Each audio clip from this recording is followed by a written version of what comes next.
på Alnestid.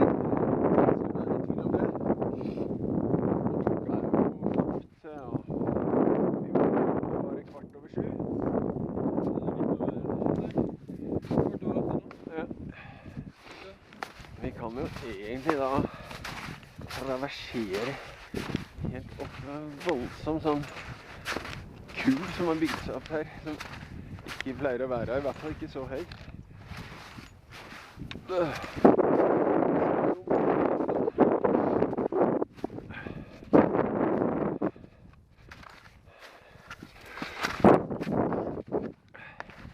Og jeg har da gode gamle Dynafit Mustagata. Han der sønnen, han hadde jo ikke kjøpt for seg dette her, så han har det meste av mitt utstyr. Du går litt, eller kan du gå bytte litt ned bort? Vi? Jeg? Ja, var det et bilde? Ja, ok.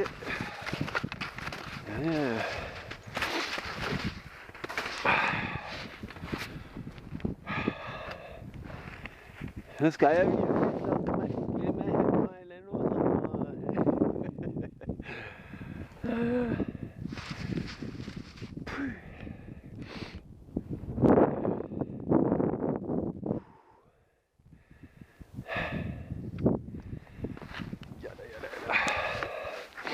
Vi har altså bestemt oss for å ikke kjøre ryggen bortover nå, men bare kjøre trygt og seift. Vi kan jo egentlig dra bare rett over her nå. Eller? Jeg tror jeg tar den bort. Litt bort? Når jeg ser det. Ja. Ikke rød.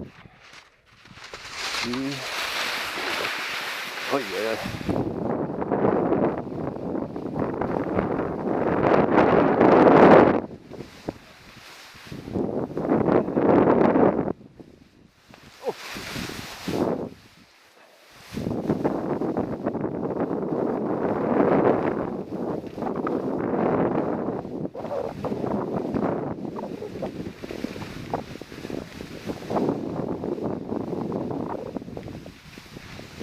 Etter litt grann fastere snø.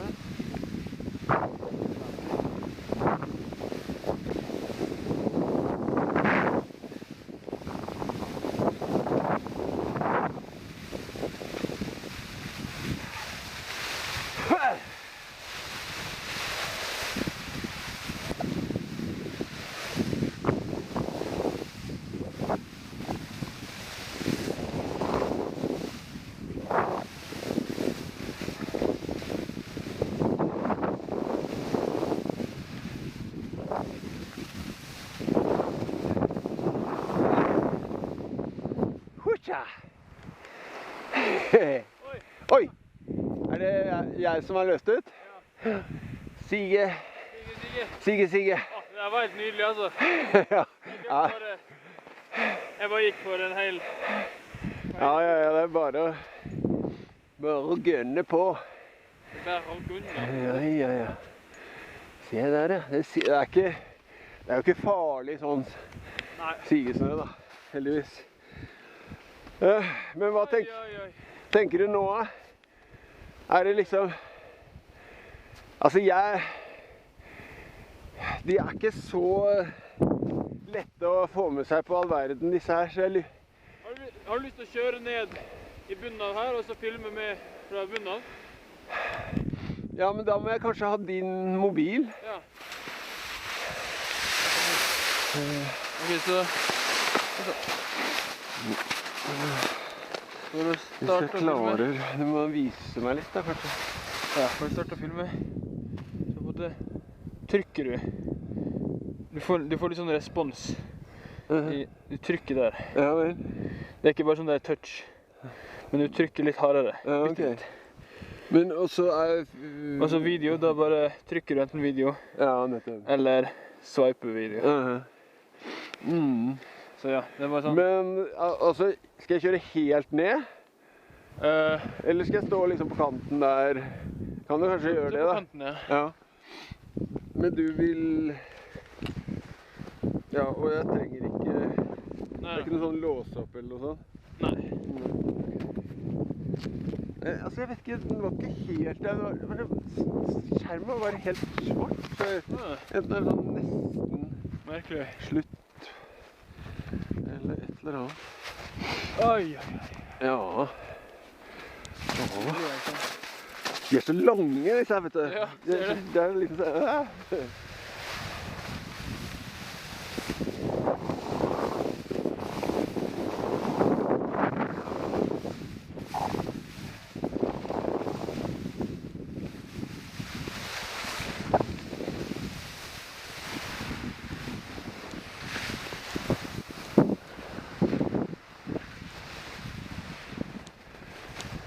Jeg tror du må ta litt på den siden.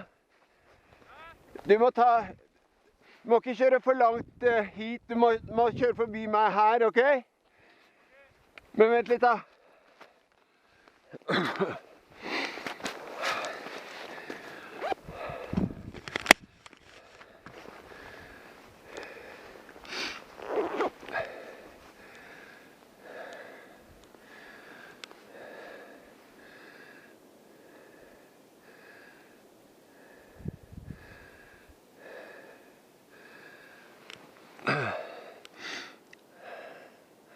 Ok!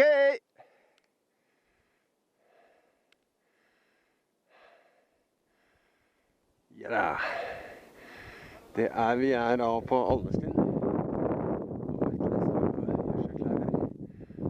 Gren stavene litt da. Sånn da. Ja da, ja da!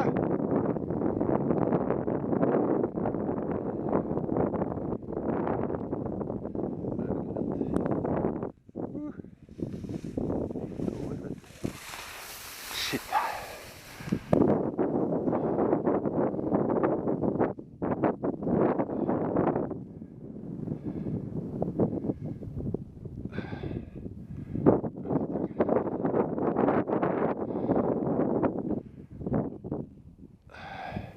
Woohoo! Oi, dette omgivelsene her, vet du, er helt spektakulære.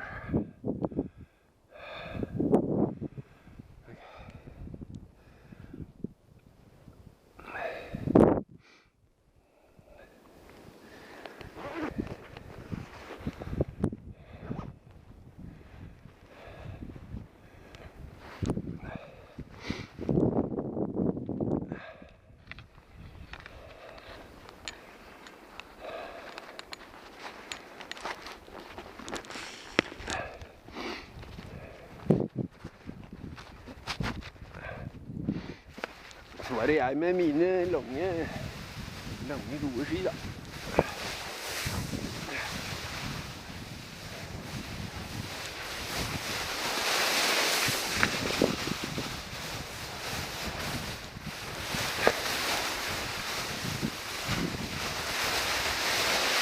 Jeg skal prøve meg litt lenger borti her, ja.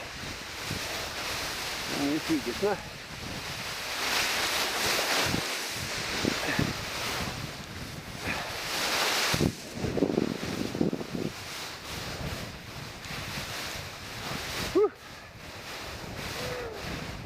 Ai, ai.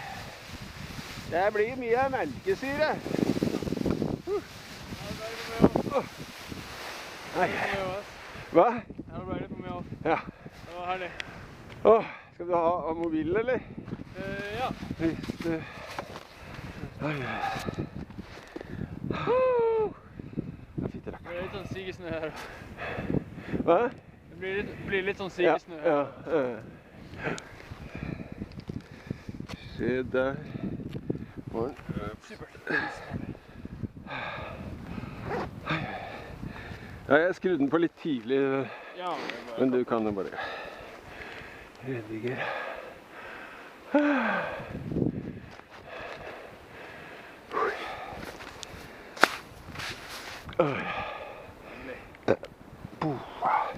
Men nå, altså, se der kommer det noen. Altså, det virker litt sånn buklete her. Er det ikke fint å bare over og kruse nedover ryggen der? Det er så slett og fint der. Mens her er det litt sånn rasproblematikk. rett og slett ta en sånn der... Det blir litt mer spennende. Hva sier du? Ja. Nei, men du kan jo godt kjøre der, du da. Jeg kan krysse. Ja.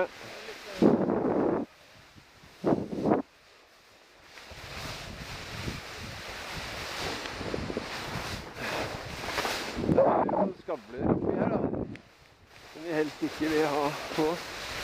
Det kommer deisen innimellom. Det kommer ikke så sinnssykt fort.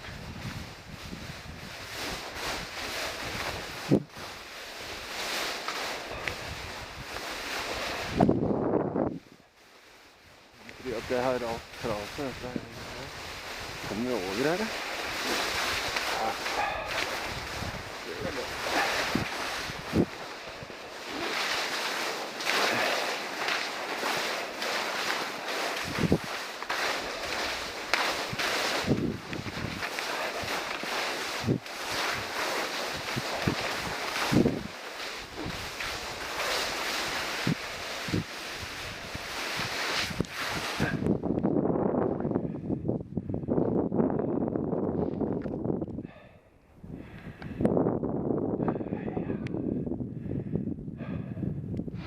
Det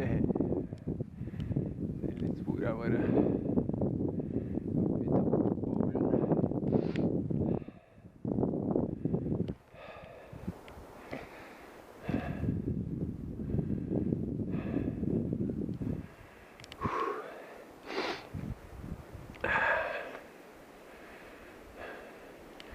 Det er noen blokker som har kommet tryllende her. Nå får vi mye fin. Jeg bare håper glideren holder. At det ikke blir sånn sugesnø. Men jeg tror egentlig ikke det blir det da. Det er ganske spektakulært det her, altså. Hva? Det er ganske spektakulært. Ja. Ja, disse blokkene og de greiene. Ja. Ja, det er ganske bra stykke som har rullet av der, ja. Jeg er imponert at det holder formen sin. Ja. At det ikke knuses. Men da skal vi ha det moro. Skal det være, ja? Ja. Jeg får kjøre foran, så får jeg prøve å henge på. Filme deg litt.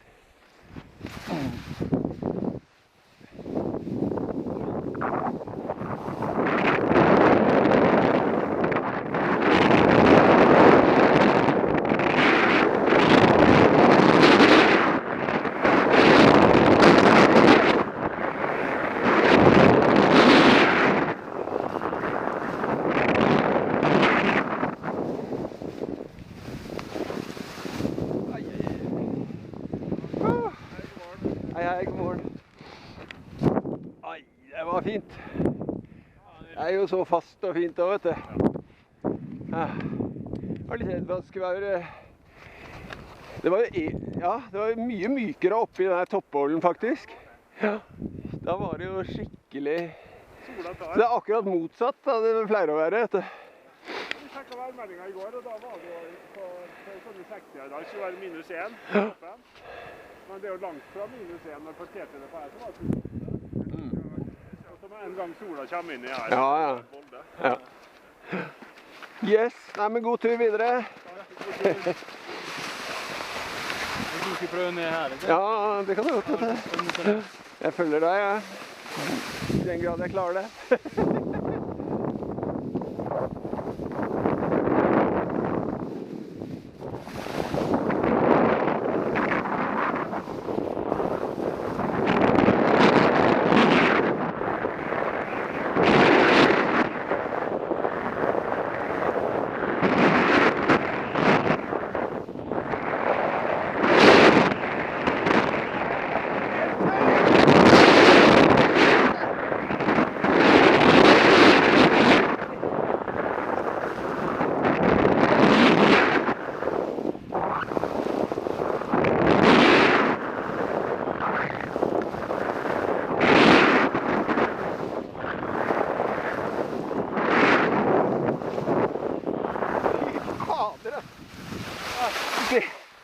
Det er det råeste jeg har kjørt på her noen gang. Det er helt nydelig, altså.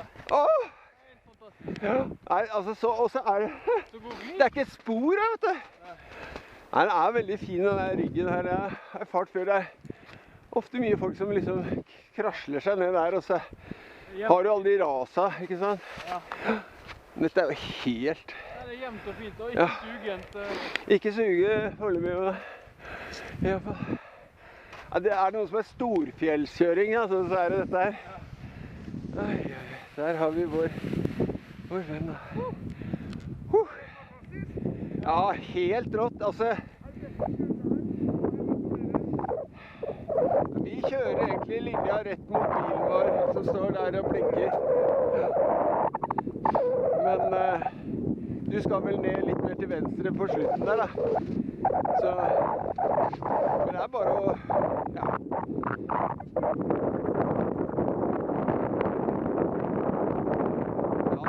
Det er veldig jevnt og fint og forutsigbart. Nei, jeg tror faktisk aldri jeg har kjørt på så bra underlag her, altså. Det var så uoppkjørt. Ja, det er helt rått. Yes, ok.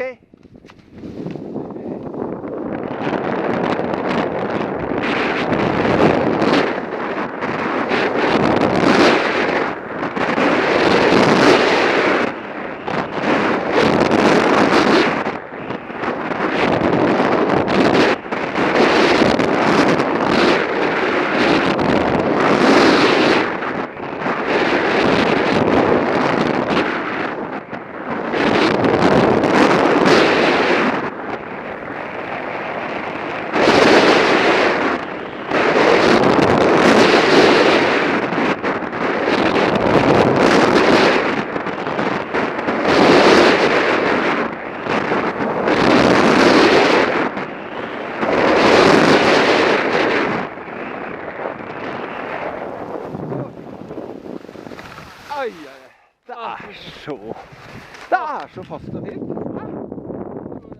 Helt. Det er veldig forutsigbart. Ja. Ingen hull og ingen... Nei. Ikke noe. Nei, det er faktisk den beste nedkjøringen jeg tror jeg har hatt noen gang.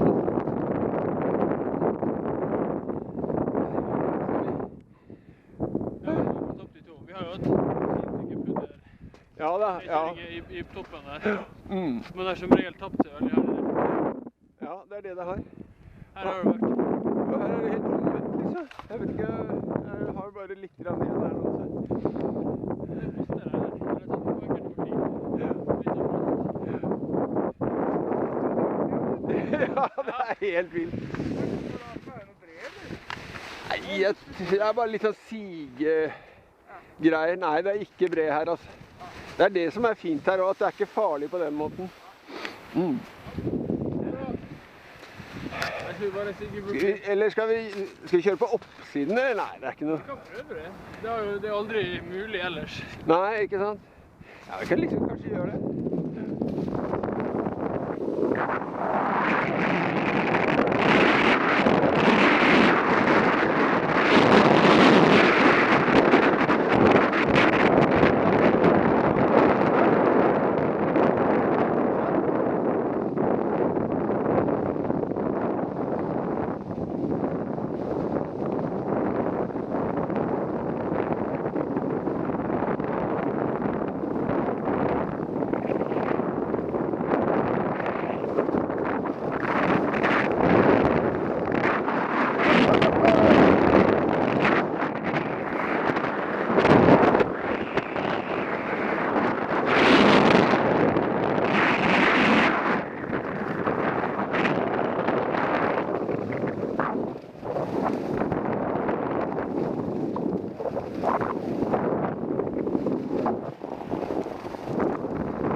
Det er helt rått.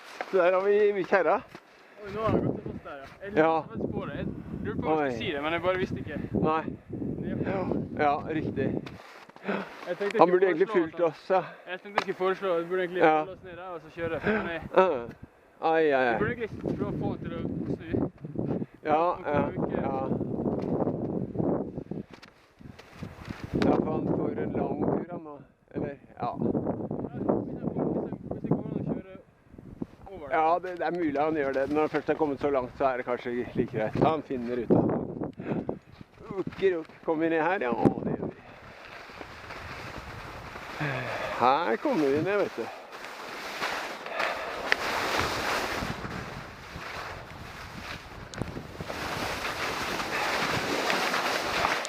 Helt vilt! Fy fader! Nei, det der var herregud. Oi, oi, oi. Skal vi se hvordan var det man fikk av seg denne her greia her, ja. Det var vel opp foran. Nei, ja, de funket jo. De funket veldig, altså nedi der, den her nedre delen, hadde jo alt gått bra, holdt på å si. Ja. Så der...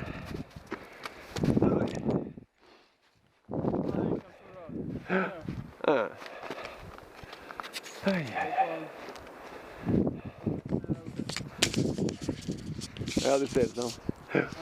Ja.